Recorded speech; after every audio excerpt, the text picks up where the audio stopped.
Hey everybody, welcome back to the Sixer Sense podcast. I'm your host Lucas with Chris, and we are recording directly after the Sixers got beat down. I don't even know what to describe it. There's so many words, most of which I can't say on this podcast.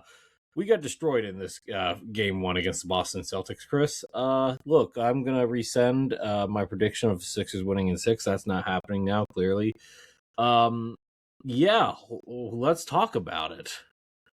You're backing out like that, man? I think if we both watched the game today, we know exactly what's going on. Yeah, Lucas. 123-91 Boston Celtics. That was your final score. I really didn't even feel that close for most of the game. 21 points, 8 assists on 8 of 20 shooting for Tyrese, 17 for Paul George, 13 for VJ Edgecombe on 16 shots, 10 for Kelly. Those 4 were your only double-digit scorers on Boston's side. 26 for Jaylen Brown, 25, 11 rebounds, 7 assists for Jason Tatum, who looks a lot like Jason Tatum. All 5 of their starters were in double figures. Yeah. And so was Peyton Pritchard with 12 off the bench and 6 assists. So let's just start with your gut reaction takeaways here, Lucas. We're getting swept. We are getting swept. I do not... Look, it was reported before the game that Joel hasn't even started on-court basketball stuff yet. Doesn't seem like he's likely to return for this series. Even if Joel was there, I don't know if it'd make that much of a difference. Boston's a better coached team. They clearly have a better chemistry than us, too. They're just better. I mean, we've been seeing Joe Mazzulla's praises all season long. I don't need to get into that. My thoughts while watching this game, I'm like, there's only 3 players that I for sure would probably keep after this season, maybe 2 or 3 others that I would keep depending on circumstance. The only 3 players that I could really think that I would want to keep after this season is Tyrese, VJ, and Justin Edwards. And Edwards is more of an upside bet than anything else. Everybody else is on my chopping block, or like Kelly could be a potential return, maybe Dom Barlow. The centers were awful. I don't like. What do you want me to say? Yeah, I don't know. Everybody was awful, but there's very few bright spots here. Yeah, I would agree. I mean, Paul George is going to stick around. There is no way you can trade him. Yeah, I don't think Paul was terrible in this game or anything. He was bad defensively, Chris. He was getting beat every chance. Yeah, I mean, that was more of the whole team was. I don't think anyone was good defensively in this game. Okay, fair. Yeah, look, Philly was just clearly unprepared somehow. We're gonna Nick Nurse. I don't know how he get through unless Philly has some sort of magic turnaround here. If this is how the series is going to play out, we've been saying Nick Nurse needs to get fired for months now, more or less. I mean, he was just so clearly outperformed by Joe Mazzulla in this game. Look, Mazzulla might be the best in the business at this point. Most coaches will get outcoached on some level by Joe Mazzulla, but the defense, which was supposed to be Nurse's specialty, I know you don't have Joel personnel-wise. You're just at sort of a disadvantage with this group, but they couldn't keep Jaylen Brown or Jason Tatum out of the paint, out of open mid-range jumpers whatsoever all game. So many open threes, which is what Boston really thrives on. They were just out of rotation and unprepared on every front there. And, offensively, it's the classic, we're just running pick and rolls and doing nothing else. It's so much ISO ball, so many, just failing to get actually advantageous. They're trying to get Paul George and Tyrese Maxey in a favorable matchup, and they just can't. And I can understand how maybe a Nick Nurse offense would work really well with Kawhi Leonard, because clearly it did, and he's that kind of player. But for this team and how it's made up, especially without Joel, the Nick Nurse kind of minimalist offense just it's a clinker every time. I mean, it was really bad. Boston smothered us the whole game. This is the best defense in the NBA since February, as they said on the broadcast. Philly couldn't get any clean Nothing. looks for Tyrese. Couldn't get Paul George very many good looks. A lot of Paul George, like, kind of ISO ball in this game. And, Yeah. he got to the line a lot. It wasn't bad. And I don't even think that's a Paul George thing. I think that's a Nick Nurse thing. I think it was by design. And this is just not the team where not the team or the series where Paul George is going to take over like that. So, yeah, I don't know what else to say. I liked the Justin Edwards minutes more or less, like you said, but Yeah. bench otherwise was quite poor. VJ, we traded our best 3-point shooter. We shot 17% in this game from three. We traded our guy for at peak value, at point peak value. Just wanted, and by the way, Jared McCain's playing right now for the. Well, I don't think he's entered the game yet, but he's playing right now while we're recording. Just saying, it's not just Nick Nurse on the chopping block, Chris. It's Daryl Morey too. Look, Josh Harris was at this game. I don't know if you saw him, but he was at the game. Look, I know that Josh Harris has a lot going on with the Commanders and his other teams. I get that, but look, you got the rebrand done. The draft for the Commanders will be done next week. Who cares about the Devils right now?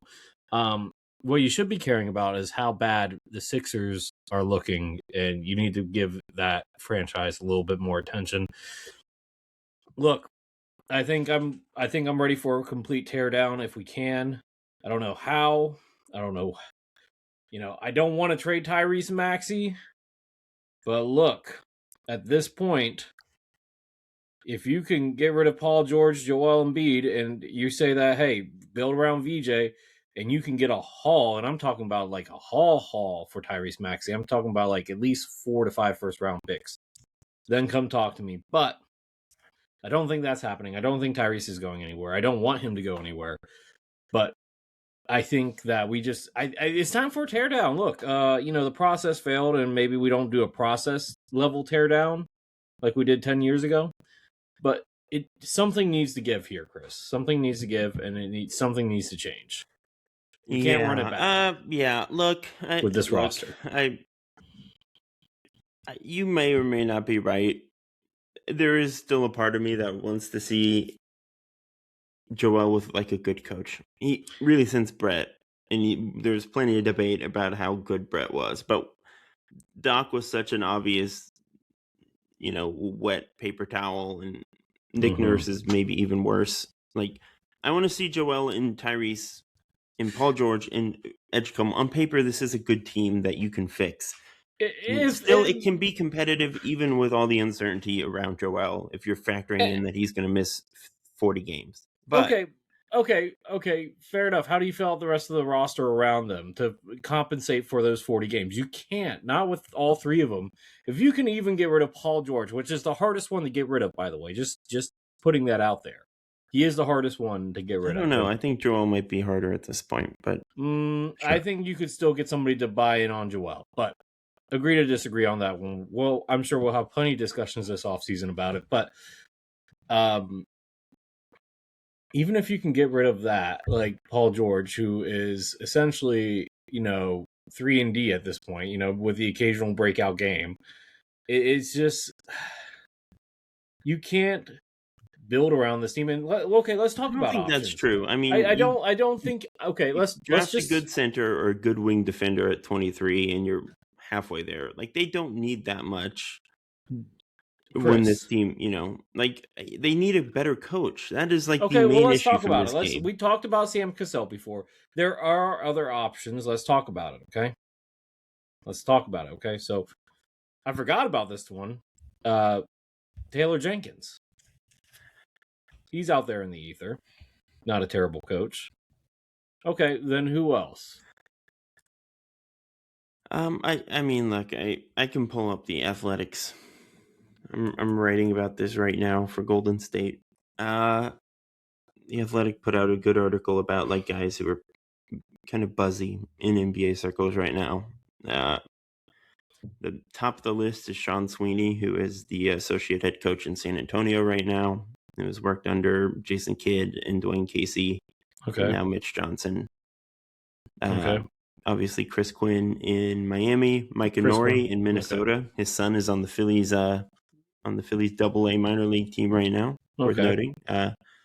But Mike Inori is interviewed quite a lot.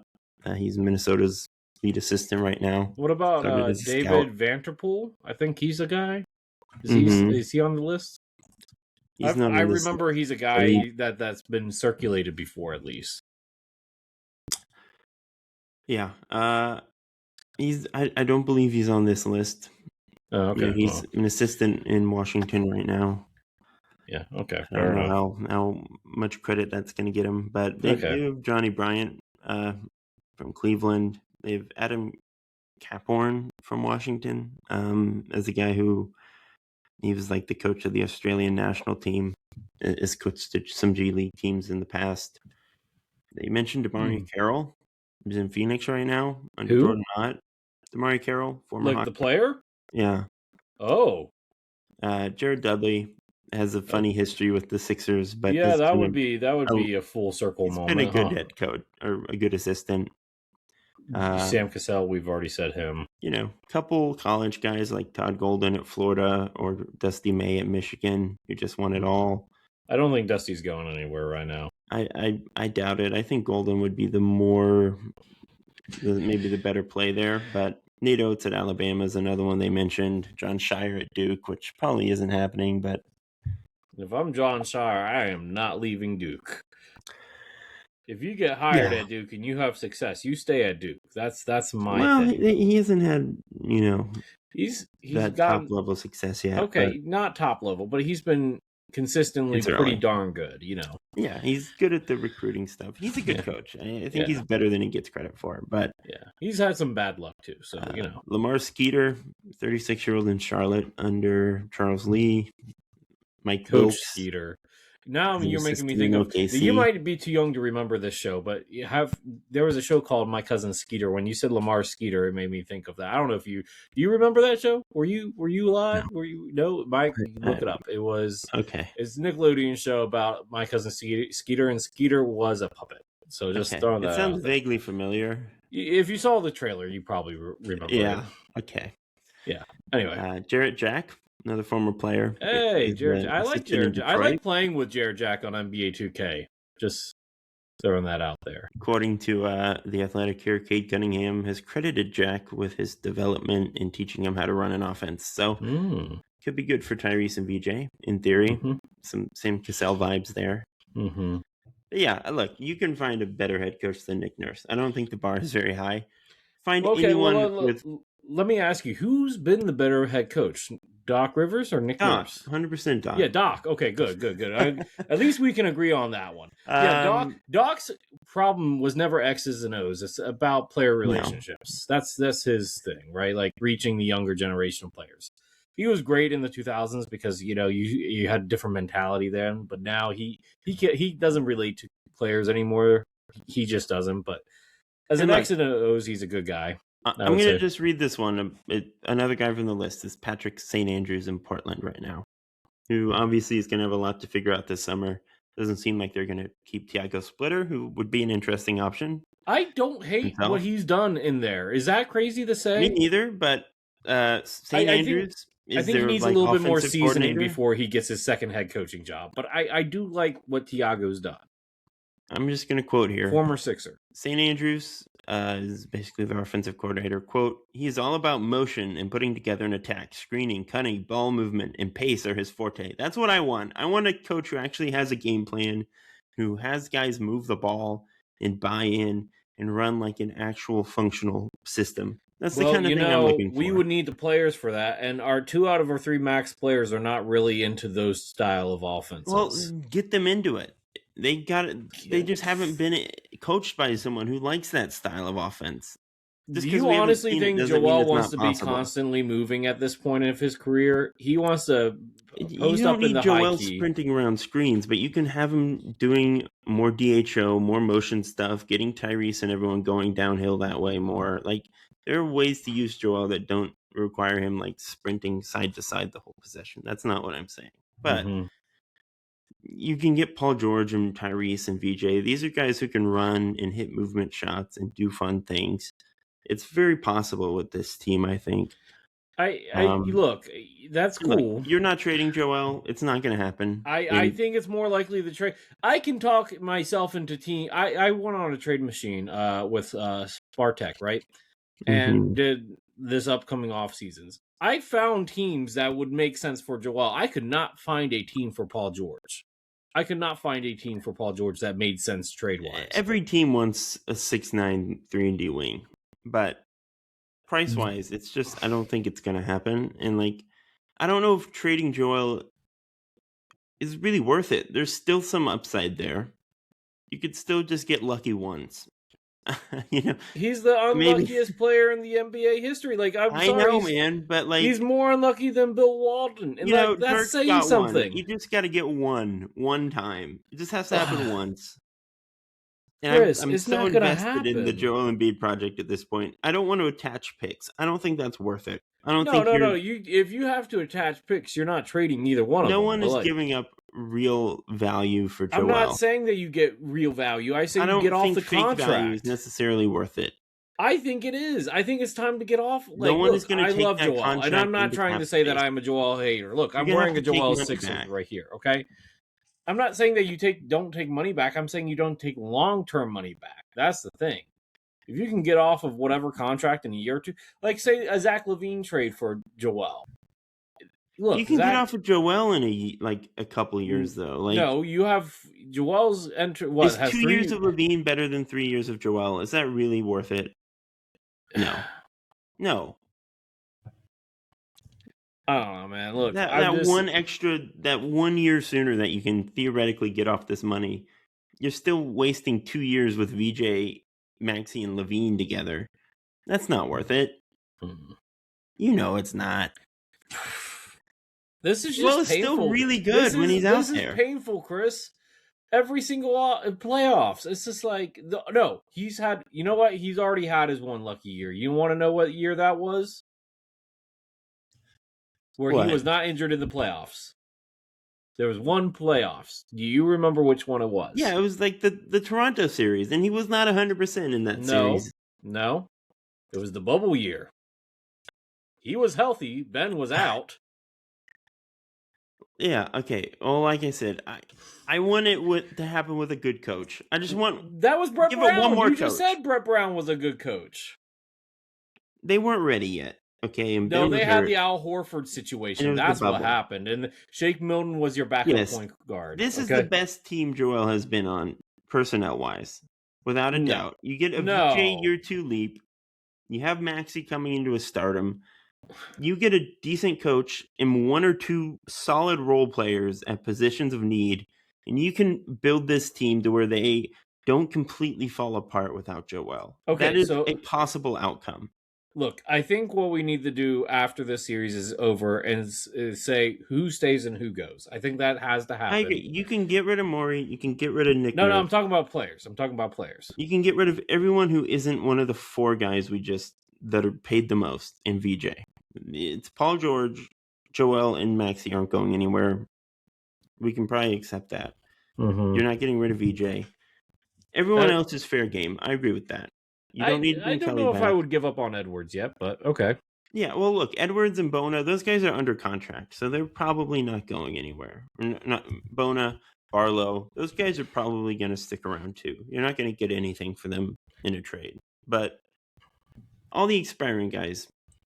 You can let them walk. I'm just curious. I'm going to go ahead and do a thought exercise with you. Okay, you ready for this? So we can agree the Sixers need a better backup center, right? And they might draft one, but let's just see at free agency. Okay, Hartenstein has a team option. They're probably good. I don't know if they're going to exercise that. It depends on if they want to pay the luxury tax, right? We can't pay Hartenstein though. No, we can't. Vucevic, 35 years old, good backup. Are we paying 10? No. Nurkic. Maybe. But do you really want him to be your spot starter? I don't know. He was pretty good this year.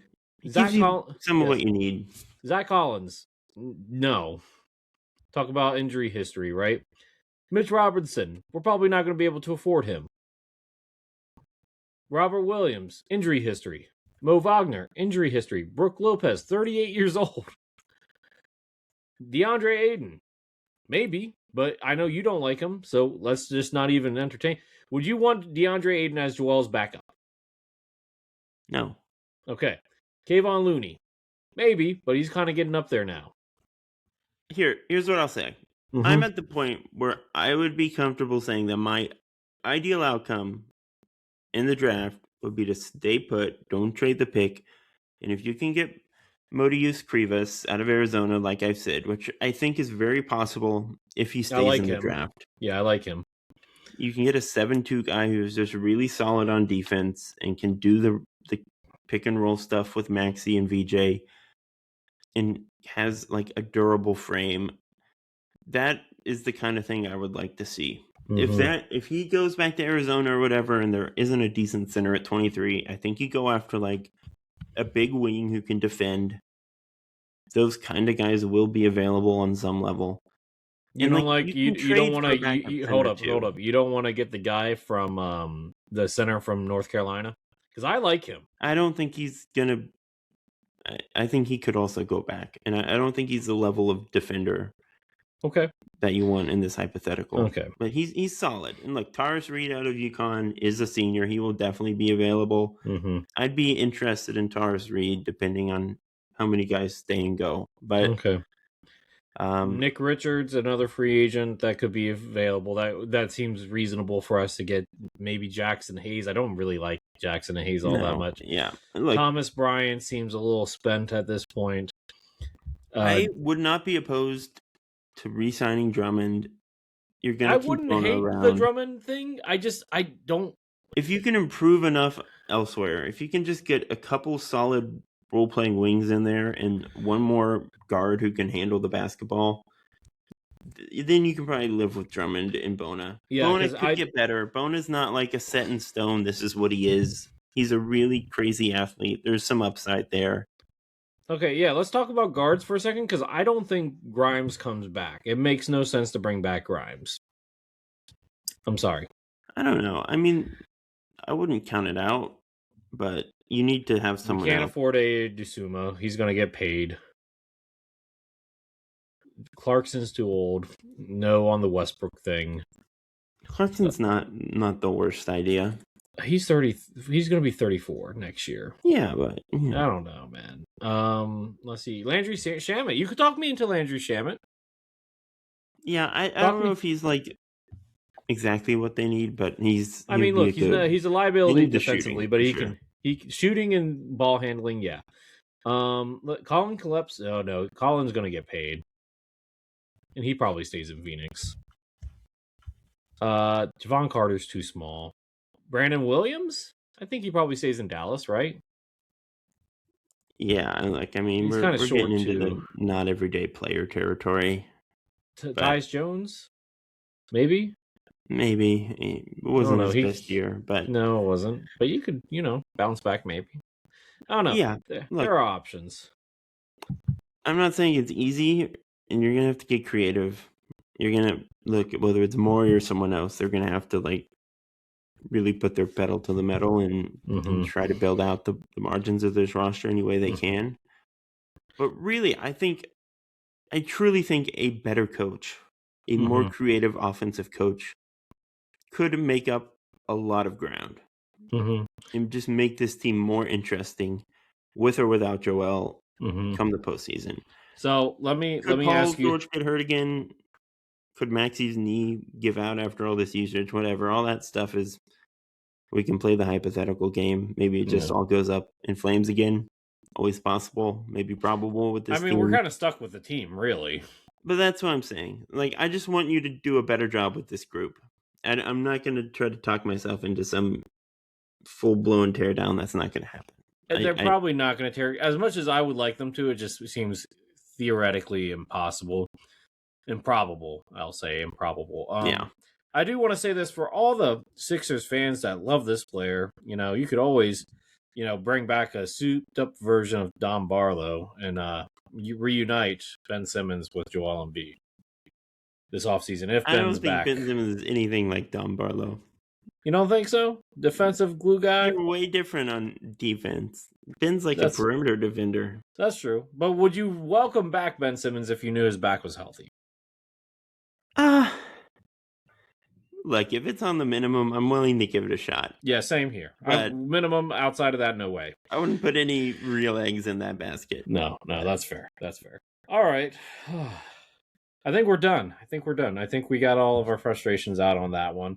What's up next on our agenda? I don't even know. What's up next? Any silver linings? No, there is none.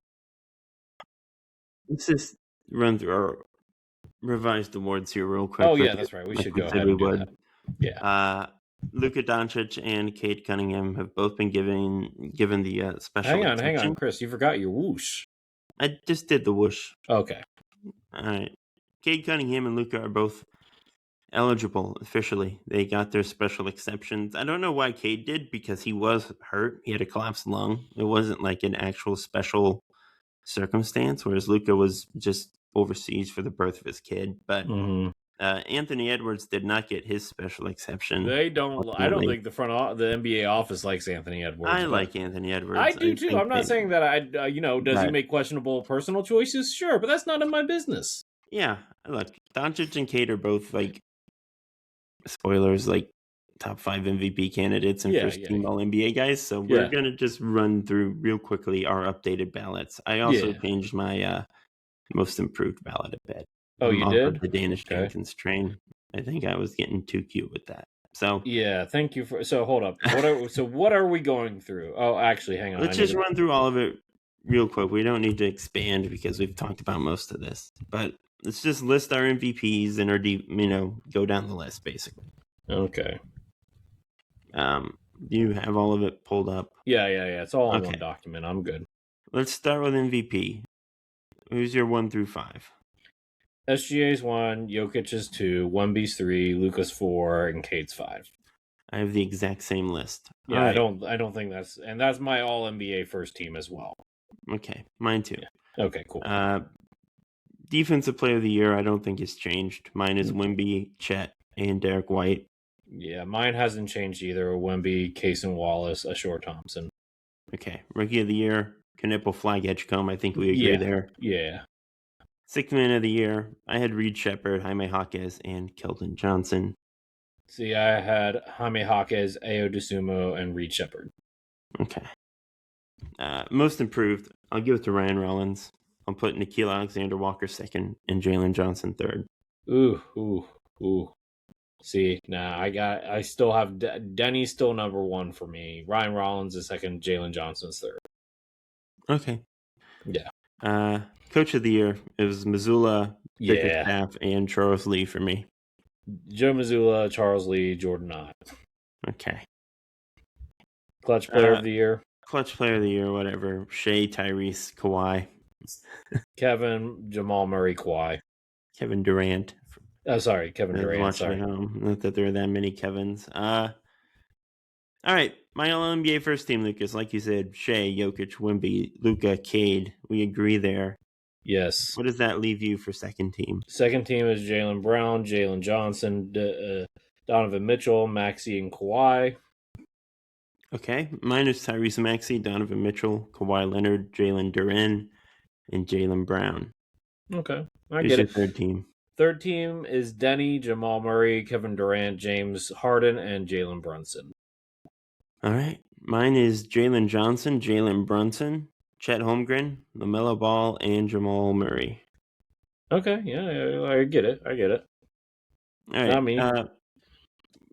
We can do all defense real quick. My first team is Victor Wembanyama, Chet Holmgren, Derek White, Scotty Barnes, and Rudy Gobert.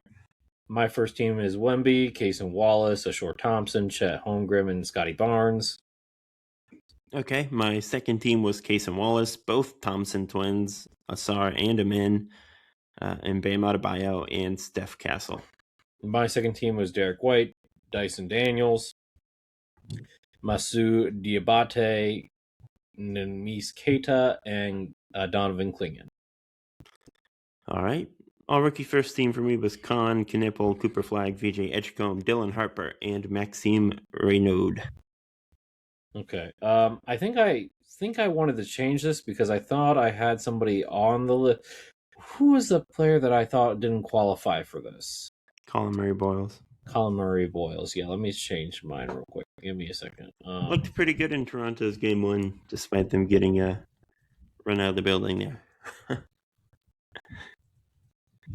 Okay, thank you. Okay, so we said first team? Yeah. Okay, so first team is Con, Flag, VJ, Queen, Fears. Okay. My second team is Derek Queen, Cedric Coward, Jeremiah Fears, Colin Murray Boyles, and Ryan Kalkbrenner. My second team is Dylan Harper, Ryan Kalkbrenner, Maxime Reynaud, Colin Murray Boyles, and Ace Bailey. Cool. And then I think Sweet. that's it. Yeah. Yeah, I mean, very little editing on that one. So yeah. I realized that my whoosh actually didn't play. I had it on the wrong setting. So I did click it, but it never actually happened. I was about to say I never heard it. Oh well. Yeah. You want to go talk about anything around the league? I mean, we can talk about the other games real quick. Yesterday's games. Minnesota lost to Denver. I don't know. I don't think Minnesota has the juice to beat Denver this year if all things are equal right now. Which, I mean, I think, yeah, they have everybody available for the Timberwolves. Yeah. I think that'll be a close series still. It might be a close series, but I still think Denver comes out on top on that one. I agree. Yeah. New York beat your projected East champs, the Atlanta Hawks. Yeah. Game one. It was in New York. Game 1 in New York. It's true. Yeah. Look. We got some F. Trey Young chance in there at the end. They're not even on the team anymore. I appreciate the bit. Yeah, appreciate the bit. Cleveland, pretty much, it was a 13-point win, but Toronto had no shot in that game. No, not really. That offense is just not going to hack it. No, they need... so, like, when I said there was a team that could talk themselves into Joel, I think Toronto is one of them. You could justify trading, what's his name? Emmanuel Quickly and Jakob Poeltl for Joel and make it make sense. If Toronto is trying to make a big swing, you get Emmanuel Quickly, you get that third guard coming off the bench, which Quickly's better as a third guard off the bench anyway, and a solid, not great, but solid starting center. And you get off of money for Jakob Poeltl relatively quickly. Now, granted, you are stuck with Quickly's money for a long time, but I don't want that. Okay, well, I mean, just... You want to be stuck with Emmanuel Quickly's money instead? Is that better? I mean, it's more tradable in the future, especially if he does well. What is he making, 32 this year? So not untradeable? Yeah, but he's going to be a $32 million sixth man. I mean, there are worse things. Just saying. I don't know. Quickly solves a lot of our problems at the guard position. Yeah, but then you're just not going anywhere without Joel. But I understand it. Yeah, okay. It's a valid position. I think the most interesting game was Lakers-Rockets. Lakers are up 1-0. Kevin Durant was a late scratch. Seems like he might not play in game 2 either. There's some uncertainty over when exactly he's coming back. So the Lakers have the edge here early. 19 points, 13 assists in this one for LeBron. Mm-hmm. Looked good. 27 for Luke Kennard, who is really underrated. Just like an awesome player, actually. 19 and 11 for your guy, DeAndre Ayton. Yeah, there we go. You don't want him as a backup for Joel, but okay. Not really, but I could be talked into it, I guess.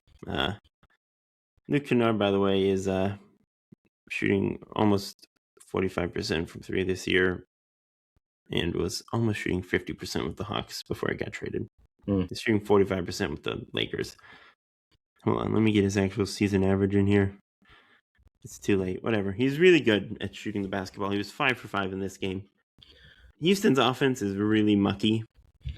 I think Ime Udoka might be another guy who's just on the hot seat. He shouldn't be. They're completely crap on offense. That's not his fault. That's the front office's fault. You want all defense. Good job. Now you have Kevin Durant and Şengün. Yeah, but you have non-shooters around them. Şengün's not a big floor spacer. Jabari Reed Smith. Shepherd is an elite volume shooter. He Şengün's an shot. awesome You say he's offensive hub. elite, but he shot You have 6 of 20 Durant. in this game, 5 of 14 from downtown. He is not elite. He's good. You're acting like there's no spacing, which is just not true. There Like is- Amin Thompson is the one real non-shooter there. Josh Kogi, Tari Issa, maybe. Jayshawn Tate barely ever plays. You got Clint Capella, Aaron Holiday. That's like a function of Durant being hurt, though. Like Kogi does shoot. Like I don't think the makeup of this team is. They need maybe another ball handler, and the VanVleet injury was tough. But like I just don't think Udoka has done a very good job this year. And it seems let's just say he gets fired. Would you want him in Philly? Grading. But I want him in Philly now. I don't want another Nick Nurse. Variant. Okay. That's my take. Okay. Interesting take. Okay. Yeah, I'm done with the defensive head coaches. Okay. I'm out. Okay. I'm an offensive guy. Okay. Doc was technically an offensive guy, but I want a non-Doc offensive guy. I mean, look, the offense that Doc ran was good. Him and Joel got his MVP that season. James Harden led the league in assists. Tyrese Maxey was a really great third wheel. And look, running the offense through Joel at the pin, at the top of the key, worked. Health played an issue, and then Doc's personality management was an issue. That was the problem. I agree. Wasn't his play calling, because that's the way you should play with Joel, James Harden, and Tyrese Maxey. I agree. I mean, look, there's some a lack of adjustments, but yeah, I agree generally that Doc was not the worst schematics guy. All right, Lucas. Yeah. Anything else you want to talk about here?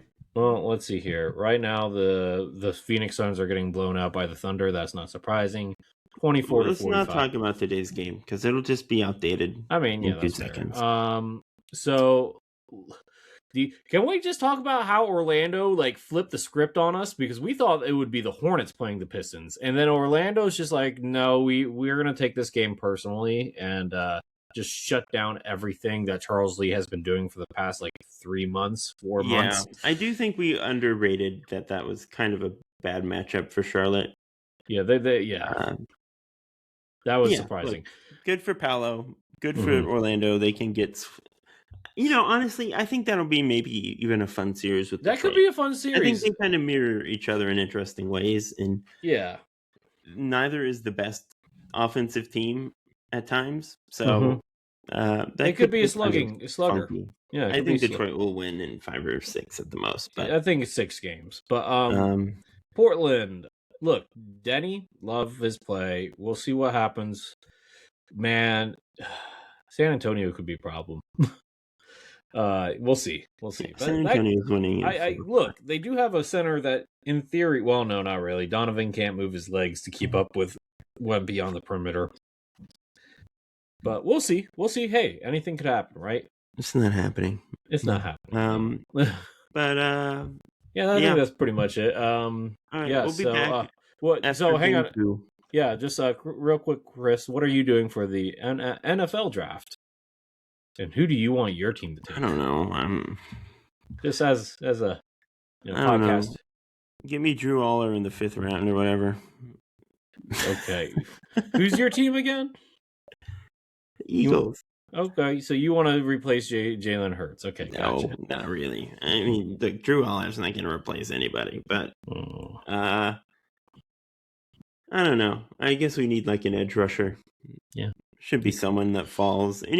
What Howie will do is someone will fall because of a weird injury or whatever, and then Howie will pick them, and they'll be awesome. I'm counting on it. Okay. Well, we will see, but in the meantime, go ahead and play us out. All right. As always, everyone, thank you for tuning in to another episode of the Sixers Sense podcast. Like, subscribe, follow along if you can. We are on Spotify, Google Play, Audible, and on YouTube. You can follow us on Twitter at Sixer Sense, on TikTok at The Sixer Sense. You can follow me on Twitter at Kline and Lucas at Coach J _20. And until next time, Go Sixers, I guess. We'll be back to talk about another thrilling matchup with the Celtics after game 2. Bye, Deuces, guys.